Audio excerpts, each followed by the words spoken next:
할렐루야. 오늘도 말씀을 깨닫는 지혜와 응답받는 기도의 은총이 우리에게 넘치게 될 줄로 믿습니다. 이 출애굽기 34장 말씀은요 32장부터 이어지는 스토리예요. 32장은 금송아지를 세운 이스라엘 백성들, 그래서 하나님과 이스라엘 백성들의 관계가 깨어지게 됩니다. 그리고 33장은 이러한 사건을 해결하려고 애쓰는 모세의 중보의 기도고, 여기에 대한 하나님의 응답이에요. 그리고 이 마지막 34장은 다시 한번 깨어진 하나님과의 언약을 다시 언약을 맺는 장면이 이 34장의 말씀입니다. 하나님께서 모세에게 두 돌판을 처음 것과 똑같이 깎아 만들라고 준비시키셨습니다. 첫 번째 돌판은 하나님께서 모세에게 직접 주셨죠. 그런데 이 두 번째 돌판은 똑같이 깎아서 만들도록 준비시키셨어요. 여기서 중요한 것은요, 이 돌판이 어떤 돌을 사용했는지, 깎을 때는 어떻게 사용했는지, 어떻게 깎았는지, 그리고 깎는 자세는 어떠했는지, 여기에 집중하면 뭐예요? 여기에 집중하면 이단이 되는 거고, 우리가 집중해야 할 것은 뭐냐면요, 이 돌판을 누가 준비시켰다는 거예요? 하나님이라는 거예요. 이 관계를 하나님과 우리 사이의 관계를 끊어버리는 것은 사람이에요, 사람이. 그런데요, 이 끊어진 관계를 다시 이어붙이는 건 누가 하는 거예요? 하나님께서 하시는 거예요. 우리는요, 항상 하나님과 우리의 관계가요, 무언가를 주고 무언가를 받는 관계라고 오해하는데, 하나님과 우리의 관계는 무언가를 주고받는 관계가 아니라 우리는 하나님 앞에 뭐 하는 거예요? 전적인 그분의 은혜로 우리는 살아가는 것임을 기억하시기를 바랍니다. 우리가 자녀를 양육할 때 이 자녀에게요, 뭐든지 해주고 싶잖아요. 이 자녀들이 원하는 것들을 다 챙겨주고 싶잖아요. 그런데요, 그게 이 원대로 되지 않을 때가 참 많이 있어요. 원대로 되지 않을 때가 참 많이 있는데, 이 육신적인 관계는요, 주고받음이 있어야 돼.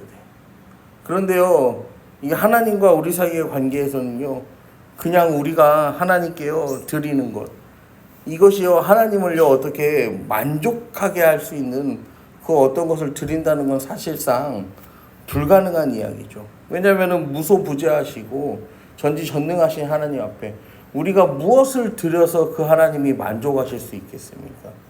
그럼에도 불구하고 우리는 오히려 하나님을 기억하고 하나님을 붙잡고 하나님을 의지하며 나아가는 삶을 살아야 한다라는 거죠. 그러면서 이 하나님께서 모세에게 아침이 되기 전에 두 개의 돌판을 가지고 시내산 꼭대기에 홀로 올라오라 말씀하세요.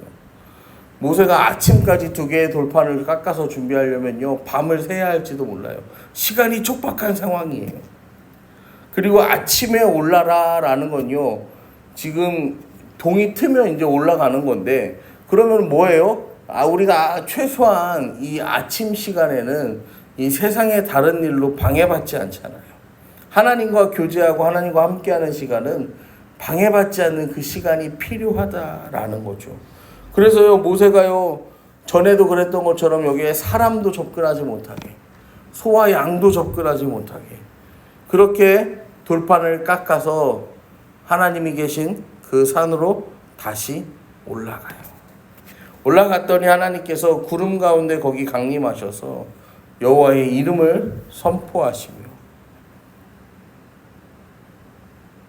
이 선포하시는데 어떻게 선포하냐면요, 여호와라 여호와라 자비롭고 은혜롭고 노하기를 더디하고 인자와 진실이 많은 하나님이라. 인자를 천대까지 베풀며 악과 과실과 죄를 용서하리라. 그러나 벌을 면제하지는 아니하고 아버지의 악행을 자손 3, 4대까지 보응하리라.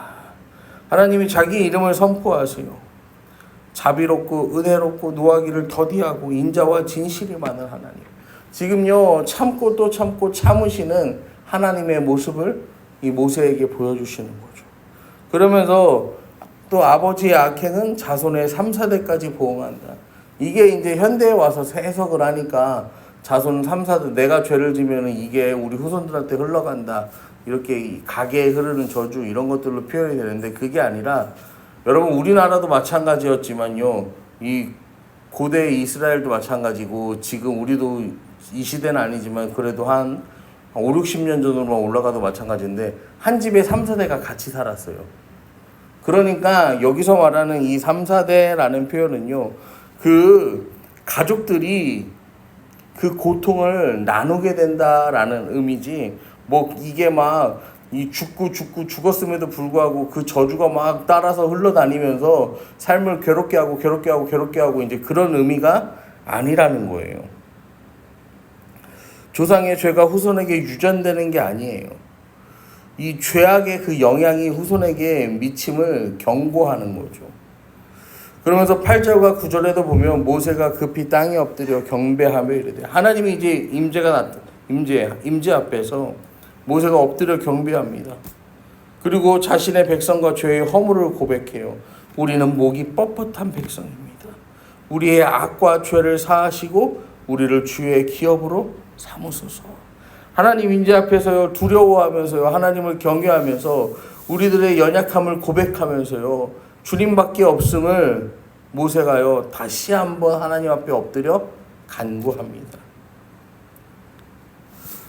그러한 간구 가운데 하나님께서요 10절부터 보시면요 가나안 땅의 그 족속과 언약을 맺지 말라는 그러한 규례를 다시 한번 허락하십니다.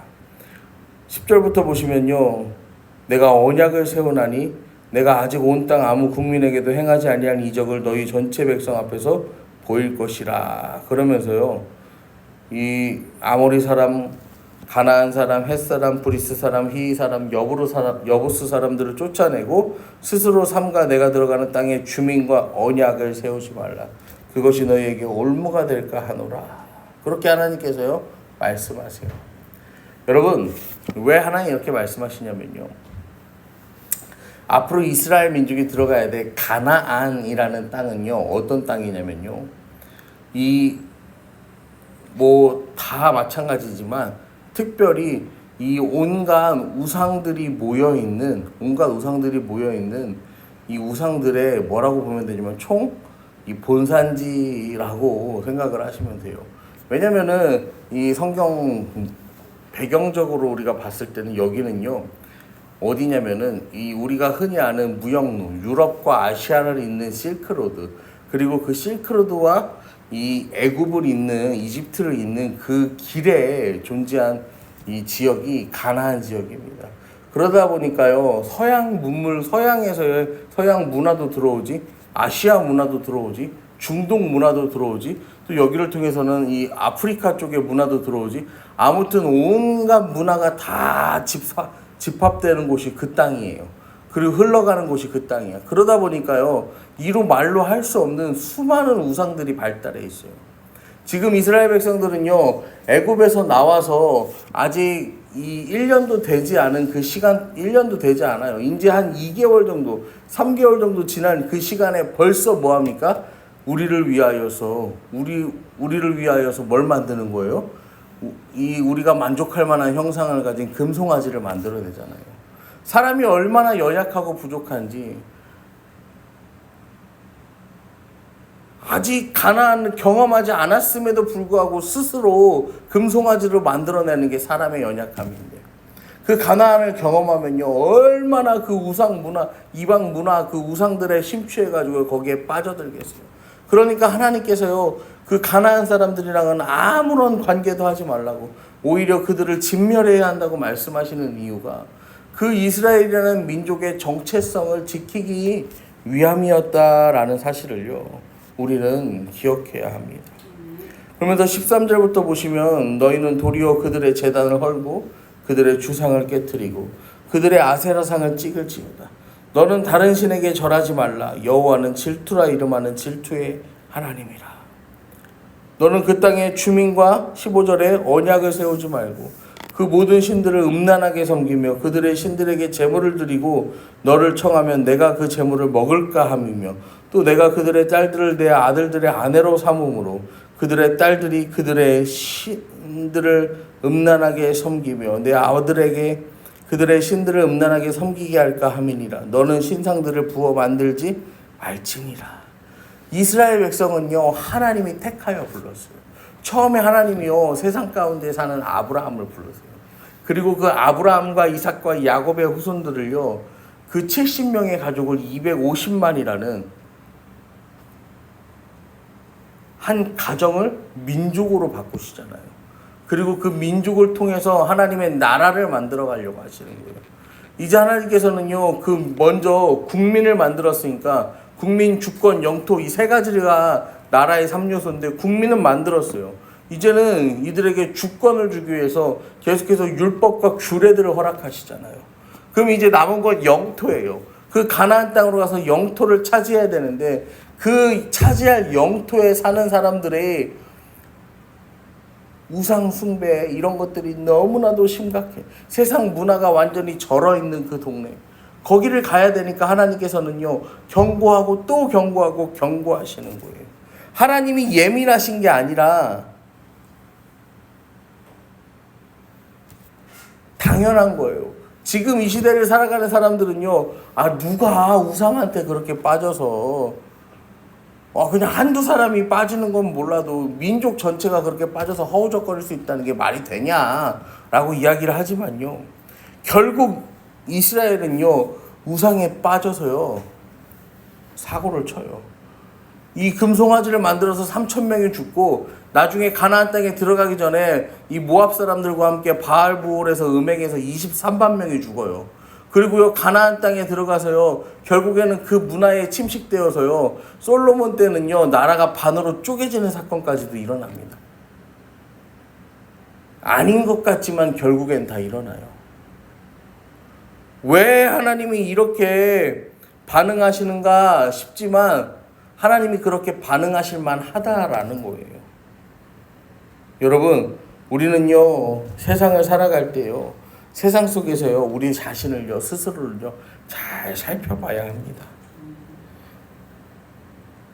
내가 오늘도 주님을 잘 따라가고 있는지, 아니면은 내가 이 세상 것에, 세상 문화에 휘둘려서요, 내가 조금은 어긋나지는 않았는지, 아니면 내가 쫓지 말아야 할 것을 쫓고 있는지, 바라지 말아야 할 것을 바라고 있는지, 생각지 말아야 할 것을, 행하지 말아야 할 것을, 가지 말아야 할 것을 내가 가고 있는지, 우리는 매일매일 스스로 점검하면서요, 몸부림치면서요, 노력해야 되는 거예요.